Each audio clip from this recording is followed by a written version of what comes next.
just coming up to a place called Jagat, where we need to, this is the official entrance to the Manaslu Conservation Park, so we need to pick up our hiking permit type things, which with any luck have been arranged in advance.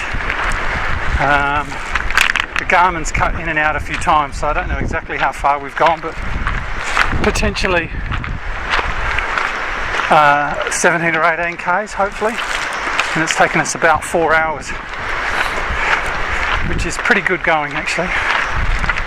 And rather than run alone today, what we've done is buddy up a bit. A few of us quite concerned about navigation and safety and food and water and all those things, so I'm running with Jade from the UK and Peter from India, so you'll see a fair bit of them today rather than too much of myself. Should make a nice change. Making it to the checkpoint at Jagat was nice, but the truth is, at this point, we had very little idea exactly how far we'd come, how far we had to go, or how long it would take. So we checked in, had a drink, and off we went. As tired and nervous as I was, most of the time I did manage to enjoy at least some of the views along the way, which were pretty spectacular. After all, I hadn't come to win, obviously. I'd come to have an awesome adventure, and it was certainly proving to be that, even if it wasn't quite the awesome adventure I'd expected. Nepal sure is one amazing part of the world, although in amongst all the beauty, there were constant reminders of just how brutal Mother Nature could be.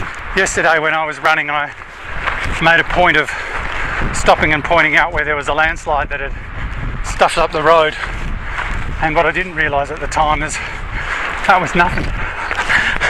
Well, it's basically one of those, I don't know, every couple hundred metres, and at times it turns the path into something like this.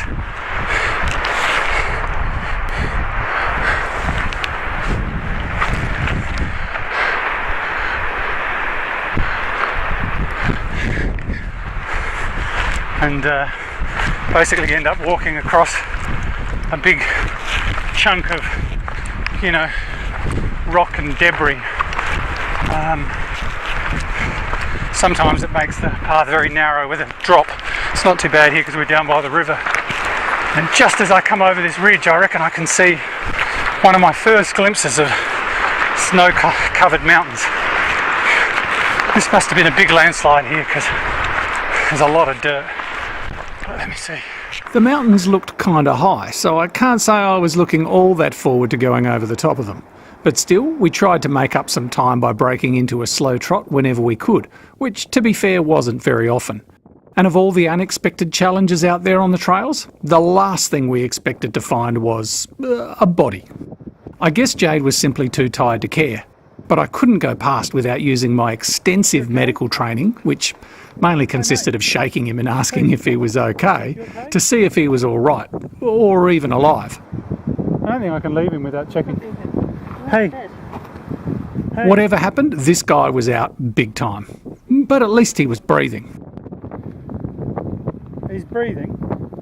Yeah. I did briefly consider trying to carry him to the next town, but that wasn't going to happen. So instead, I opted to get there as quick as possible and send some help back if he needed it. I'm happy to report, from what we could tell given the language barrier, he was probably just hammered and sleeping it off, in the middle of a trail, as you do.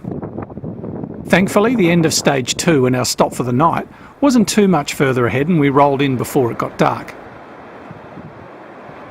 Again, many of the other runners had arrived hours earlier, but were waiting around to give us a warm welcome. It's that kind of mateship that makes a stage race like this a very special beast.